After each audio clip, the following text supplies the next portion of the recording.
Good afternoon. This is Roll Tide. Listen, I wanted to talk to you about a couple of things this afternoon regarding concealed carry handguns and the choice of those handguns. I know this has been talked about a million times, but it's still one of the most asked questions in the shooting community. And it's an important one because we're talking about something we're going to choose to protect ourselves. I think the main thing we talk about here is capacity, the size of the gun. When I say size, physically the size of the pistol.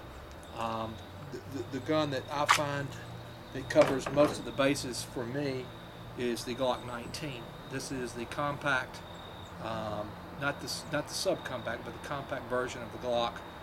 This is a 9mm caliber. It carries 15 in the magazine and 1 in the chamber. Gun's empty. And if you look at the statistics, first of all, in the United States, there's a 50% chance that you're going to have more than one assailant if you are violently attacked. Okay? Statistically, also, it says that you're going to miss at least half of your shots. Okay? So if we just do the math based on the Glock 19, two assailants and miss 50% of your shots. So we start out with 16 rounds, right? We miss half of those, so now we've got 8, okay? 2 assailants, okay? That's 4 apiece. What if we have 3 assailants? Now that's 1 apiece. You don't know what you're going to be faced with. That's why you carry a pistol, okay? Versus, let's say, you know, a 10-round M&P 45 or some of the lower capacity handguns. Also, with the FBI test right now for ammunition, all the calibers, whether it's 45, 357 SIG, 38 Special, all the serious calibers for concealed carry are all tested to the same standards, which is in ballistic gelatin versus 4 layers of denim, ballistic gelatin versus autoglass. All of these standards for all the calibers are the same. And basically what it is Hornady and Federal and Corbon and all, they design their bullets to meet these standards. Whether that's 9mm or 45, it doesn't matter. The only two really things that are different is the velocity of which they travel and how big they expand once they hit. The most important aspect of the bullet, however, is its penetration. It can expand to this big, but if it doesn't take out some of the vitals, and when I say vitals, I mean heart, brain, or spine, it doesn't matter. You know, we see driving a very light bullet really, really fast can knock a big hole in somebody, but they're going to die in the hospital, you know, 4 hours later after they bleed, or what have you. But what you need to do is incapacitate someone who's trying to kill you or kill your family. Therefore, you need a bullet that drives deep, okay? All of the bullets basically drive the same distance, okay, in human flesh or in the FBI protocol testing. So why wouldn't you want the most of them that you could get in a package that you can carry effectively? And for me, that is the Glock 19. This pistol is light, thin. It has a 4-inch barrel, which allows for plenty of the powder to be burned. It's a very efficient weapon. The 9mm performs very, very well in it. Whether you're running the Corbon 115s, you know, to about 1,220 feet per second, or let's say the HST 147 grain, running 1,000 feet per second, or something right in the middle, the 124, you know, plus P gold dots, excellent weapon. That's what my police department here in Birmingham uses. In the 9mm, it's what the New York Police Department uses in their 9mm. Very, very effective rounds. And let me just tell you something. You put 6 or 8 of those in somebody, it's all over, my friend, particularly when you shoot them in burst and shoot them to the ground like what we train here. So bigger is not better. Better is better, and we view a gun like the Glock 19 to be just about perfect. We also very fond of the Glock 17, bigger grip, slightly bigger, longer sight radius. Grip is very important when you go for your gun fast.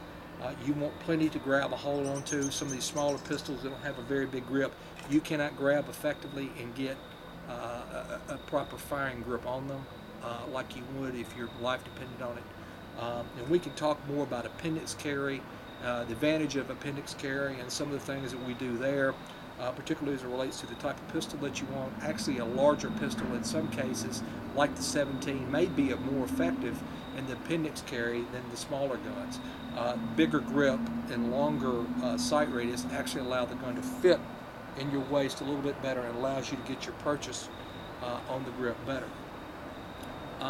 Take a pistol like the Glock 30. Now for a 45, that pistol shoots extremely well. For aimed fire, you can stand there, you can shoot the gun, it's very controllable, it's a great gun, it really is. If you're going to carry a 45 and have to do that, the Glock 30 is really good if it fits your hand. The problem is this: you take the Glock 30 with 10 plus 1 bullets versus the Glock 19 with 15 plus 1. In a static situation where you're standing there and the target is 5 to 7 yards from you, you won't notice a great deal of difference in the recoil and whatnot of that gun. However, in a dynamic situation where you may have to shoot with one hand, you may have to switch hands, okay? You may be moving and shooting with one hand. You may be shooting at a moving target with one hand. You don't know.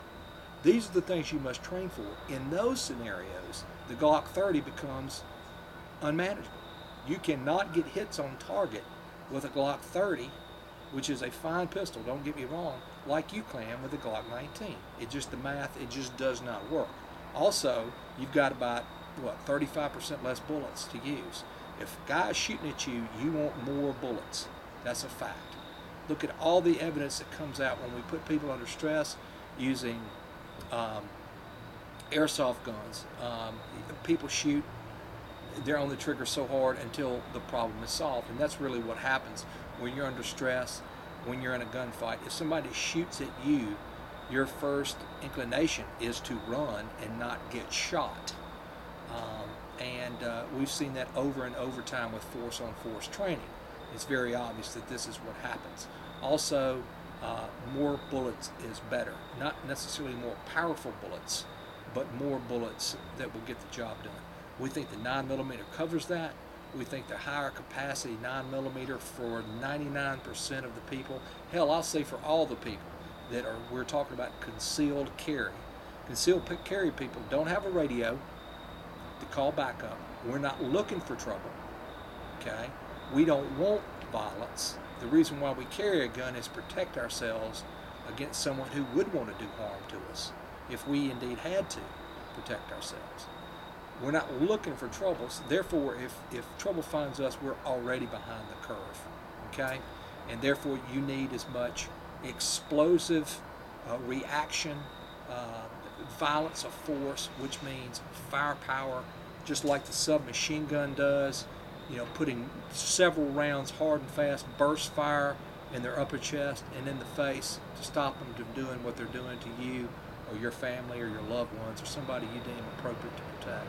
Listen, the Second Amendment is the ultimate expression of our freedom in this country. I hope that you guys will vote. I hope that you guys will take seriously the luxuries that we have in this country. And people have died for a long time. People are dying for us right now so we can be free and we're able to protect ourselves. If we're going to embrace these Second Amendments, let's make sure that we do it responsibly. Let's make sure we understand pistol craft, we understand the laws in our area, but we also have the most effective fighting platform to fight from, that we know what we're doing, that we're trained, that we understand life isn't fair, these fights are not fair. You need every advantage that you can get. We view the 9mm with today's fantastic ammunition. I'm going to talk about ammunition choices for the 9mm further in a video coming up. We view the Glock 19 as being just about perfect for that. Ladies, children can shoot it. The one-handed manipulation to be able to shoot and move with either hand with this gun is phenomenal. And putting firepower on your target is really what's important, particularly in those vitals like we've talked about. Listen, this is Roll Tide. I appreciate everybody. Be safe, get out and vote, and God bless America.